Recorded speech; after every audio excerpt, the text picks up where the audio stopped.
नमस्कार बच्चों। आज मैं आपको पढ़ाऊंगी कि दीवारों का ट्रीटमेंट क्या होता है या दीवारों की परिसज्जा किसे कहते हैं। तो सबसे पहले हम देखेंगे कि व्हाट इज़ अ वॉल। दीवार क्या होती है। किसी भी भवन में विभिन्न कार्य केंद्रों को एक दूसरे से अलग करके एकांत क्रियात्मक स्थान उपलब्ध कराने के उद्देश्य से फर्श व छत के मध्य जो लंबवत संरचनाएं बनाई जाती हैं उन्हें दीवार कहते हैं। इन दीवारों के द्वारा छत व फर्श से मिलकर किसी भी भवन अथवा कमरे का आंतरिक वातावरण तैयार किया जाता है। अब फंक्शन ऑफ वॉल, दीवार के क्या कार्य होते हैं। दीवार आंतरिक स्थान को परिभाषित करती है, आकार को निर्धारित करती है व विशेषता प्रदान करती है, एकांतता प्रदान करती है, प्रकाश और आवाज़ को अभिशोषित व परावर्तित करती है, ठंड ऊष्मा शोर के विरुद्ध अवरोधक का कार्य करती है। ये दीवार के कार्य होते हैं। उसके बाद है what is the wall treatment, कि वॉल ट्रीटमेंट होता क्या है। दीवार पर जिस भी पदार्थ या अन्य वस्तु की परिसज्जा कर दी जाती है उसे कवरिंग या ट्रीटमेंट कहते हैं। एक सामान्य जो कवरिंग है मतलब एक सामान्य कवरिंग रहित दीवार, यानी जिस दीवार के ऊपर किसी तरह की कोई आंतरिक सज्जा न की गई हो, बहुत भद्दी लगती है, लेकिन दीवार को आकर्षक तथा सौंदर्य बनाने हेतु दीवारों को कवर करना या दीवारों को फिनिशिंग देना या उसका ट्रीटमेंट करना अत्यंत आवश्यक होता है। कुछ दीवारों के जो पदार्थ होते हैं यानी वॉल मटेरियल होते हैं वो उपयुक्त तरीके से लगाए जाएं तो दीवार को मतलब कवर करने का ज़रूरत नहीं होता है। अब है कि एम्स ऑफ वॉल ट्रीटमेंट या वॉल कवरिंग या वॉल फिनिशिंग। आप ये तीनों ही शब्द एक ही चीज़ के लिए इस्तेमाल होते हैं। अगर आपके एग्ज़ाम में ये आता है कि वॉल कवरिंग, तब भी आप वॉल ट्रीटमेंट वाला ही लिखेंगे। वॉल ट्रीटमेंट आता है तब भी आप यही लिखेंगे, और अगर वॉल फिनिशिंग वाला आता है तब भी आप यही लिखेंगे। बात इतनी सी है कि वॉल कवरिंग में आप दो चीज़ें पेंट से कवर करती हैं, किन चीज़ों से कवर करती हैं, फिनिशिंग किस चीज़ से देती हैं, तो हैं तो वो तीनों, मतलब तीनों ही शब्द का एक ही मायने है कि आप अपनी दीवार को किस प्रकार से सजाती हैं। एम्स ऑफ वॉल ट्रीटमेंट की दीवारों को की परिसज्जा के क्या उद्देश्य होते हैं। सबसे पहले दीवारों के गुणों में वृद्धि करना। सामान्यतः दीवार जो होती है वो खुरदरी होती हैं और उनको खुरदरेपन को ख़त्म करने के लिए, दीवार चिकनी और खूबसूरत लगे उसके लिए हम उसके गुणों में वृद्धि करने के लिए हम ये फिनिशेस या ट्रीटमेंट देते हैं। डेकोरेशन बढ़ाने के लिए, कमरे को विशेष भावों से युक्त बनाने के लिए, हर कमरा कुछ न कुछ कहता है, उसकी हर दीवार कुछ न कुछ कहती है, उसके लिए हम ये वॉल ट्रीटमेंट करते हैं, वॉल कवरिंग करते हैं, तो इस बात का हमें विशेष फ़ायदा होता है।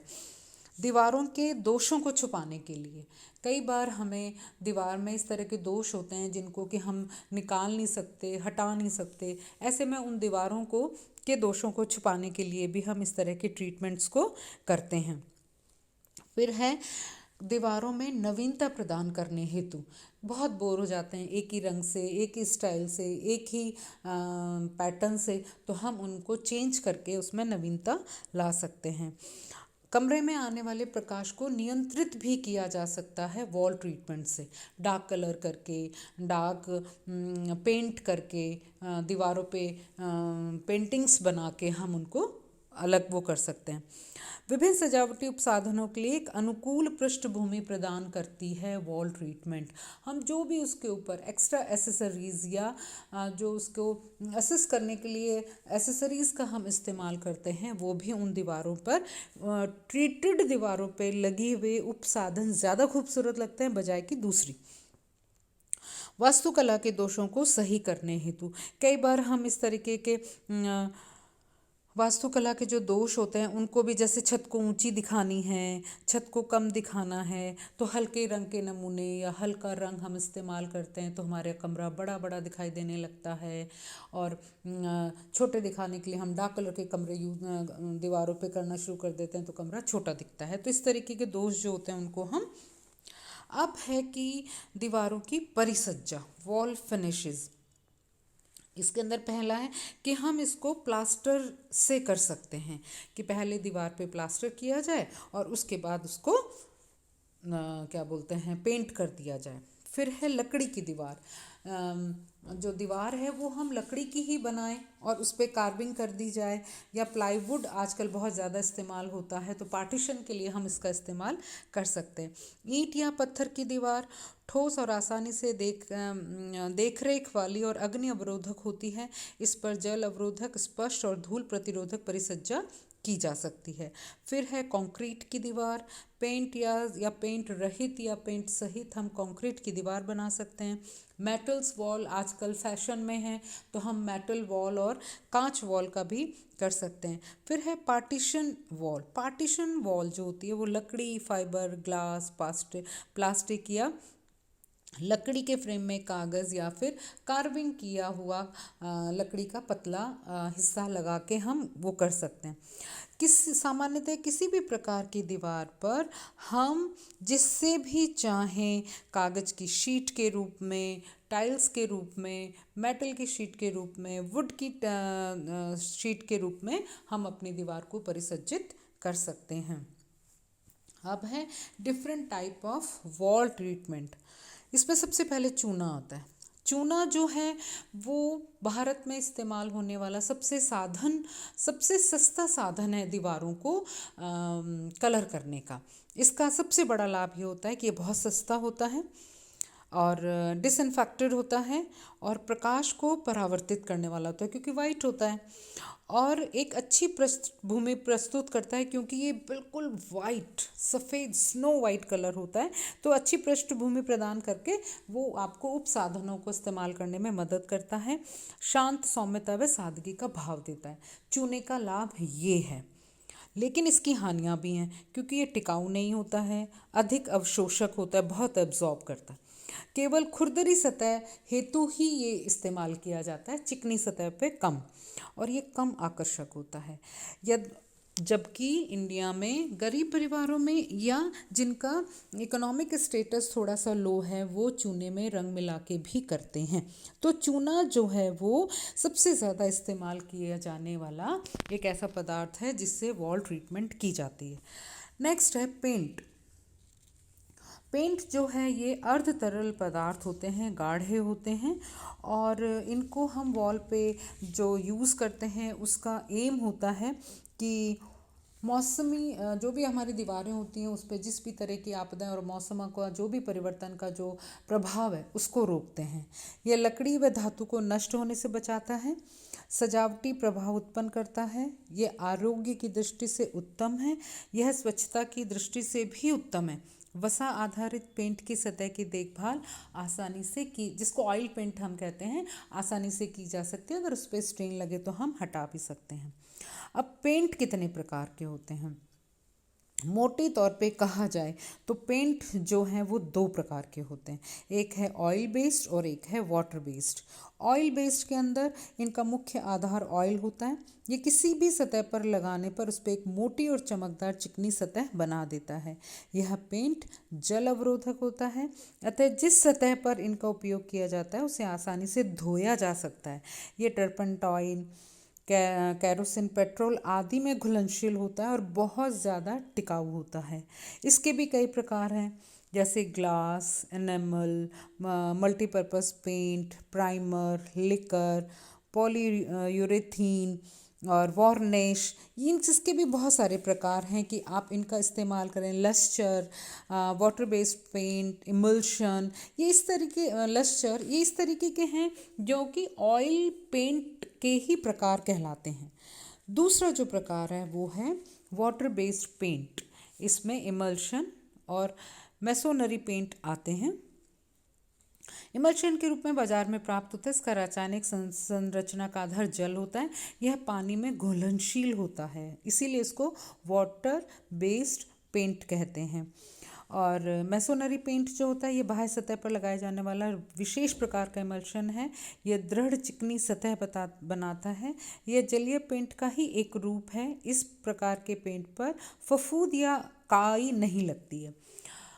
आज भारत के मार्केट में पेंट के नाम पर इतनी हाई क्वालिटी के पेंट्स इस्तेमाल होते हैं और किए जाते हैं जिन पे ना तो डस्ट आती है, ना सीलन आती है, ना ही किसी तरह का मॉथ और मिल्ड्यू लगता है। अब है कि पेंट को उपयोग में लाने हेतु जनरल सजेशन कि हम किस तरीके से पेंट्स का इस्तेमाल करें। उपयुक्त उपकरणों को एक साथ इकट्ठा कर लेना चाहिए। अब जब हम पेंट करने लगते हैं तो अखबार बिछा लेना चाहिए, जिससे कि अखबार जब हम उसको बिछा लेते हैं तो हमारा उसके अंदर वो नहीं लगता है।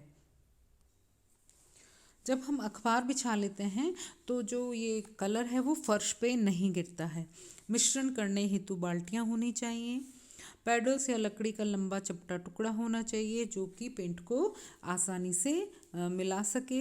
साफ़ करने के लिए कपड़ा होना चाहिए, ब्रश होने चाहिए, ग्लव्स होने चाहिए, सीढ़ी होनी चाहिए, सैंड पेपर या स्टील बुल होना चाहिए कि जहाँ पे भी दीवारों पे कहीं खुरदरापन दिखाई देता है तो हम उसको रगड़ के उसको साफ़ कर सकें। कुछ और इक्विपमेंट हैं, रोलर्स, पेंट पैड, छुरी, स्क्रू ड्राइवर, इस तरह की चीज़ें भी हमारे पास होनी चाहिए जो कि हमारे पेंट को कामयाब बना सकें। पेंट करने से पूर्व की जो प्री प्रिपरेशन ऑफ पेंट है उसमें है कि हम पहले ये आवश्यकता हम देख लें कि पेंट कहाँ करना है, कौन सी दीवार पे करना है, किस दीवार का कौन सा हिस्सा करना है, वहाँ पे अगर कोई टूट फूट है तो उसे ठीक करवा लें, खुरदरा बना लेना चाहिए। इस तरीके से सारी हमें दीवार को चीज़ें निकाल देनी चाहिए दीवार के ऊपर अगर कुछ एसेसरीज़ हैं तो, जिससे कि दीवार के ऊपर जब पेंट करें तो उस पर छींटे ना पड़ें। अब है कि चूज़ ऑफ द पेंट, कि पेंट का चुनाव कैसे करें। तो सबसे बड़ी बात है कि हम अपने घर की जो साइज़ है सबसे पहले हम उसका ध्यान रखें कि हमारे घर के कमरों का क्या साइज़ है, उसके हिसाब से हमें अपने दीवारों के कलर का पसंद करना है। दूसरी चीज़ ये है कि किस पदार्थ का पेंट हमें करना है। तीसरी चीज़ ये है कि जब भी हम इस तरह का करें तो हमें पेंट जो है ऐसा लें जो कि तुरंत उससे ऊब ना जाएं, लंबे टाइम तक जो पेंट है वो चलता रहे और टेक्सचर पेंट वगैरह भी यूज़ हम कर सकते हैं।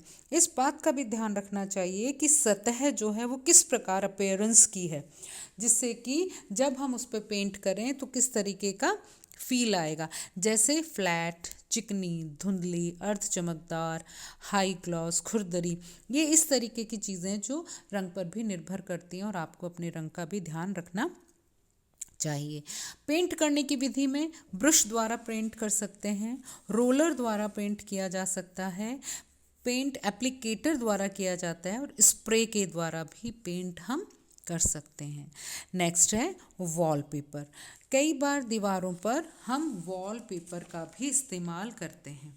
वॉलपेपर्स जो होते हैं वो सबसे आसान तरीका है किसी भी दीवार को ट्रीट करने का। वॉलपेपर के जो लाभ हैं वो ये हैं कि बहुत सुंदर होते हैं, विभिन्न रंगों में उपलब्ध होते हैं, मोटे होने के कारण दीवारों की दरारों और दोषों को छुपा देते हैं। इस प्रकार के और हानि ये है कि कम रंगों में उपलब्ध होते हैं लेकिन होते हैं। फिर है फॉइल। पॉलिस्टर शीट होती है, पिघली हुई चांदी का स्प्रे करके सस्ते किस्म के एल्यूमिनियम का स्प्रे करके बनाई जाती है और इसे पेपर या वस्त्र के पीछे की ओर चिपकाया जाता है और सीधे साधे नमूने युक्त मिलते हैं या रोल के रूप में मिलती है और कांच के सस्ते विकल्प के रूप में भी काम में लाई जाती है और इसको दीवार पे चिपका दिया जाता है। लाभ ये है कि ये कांच का सस्ता विकल्प है और हानि ये है ज़्यादा टिकाऊ नहीं होती है।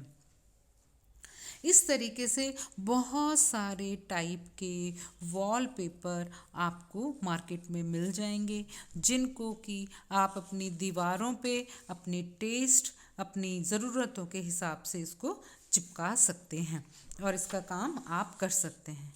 नेक्स्ट जो है वॉलपेपर के बाद जो है वो आता है वुड पैनलिंग।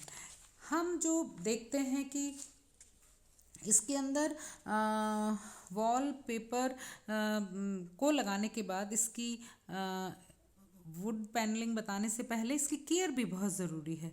छोटे बच्चों को पेन पेंसिल ना चलाने दें, बड़े फर्नीचर सोफ़े वगैरह जो दीवार से दूर रखने चाहिए, वरना वो वॉलपेपर रगड़ खा के ख़राब हो सकता है।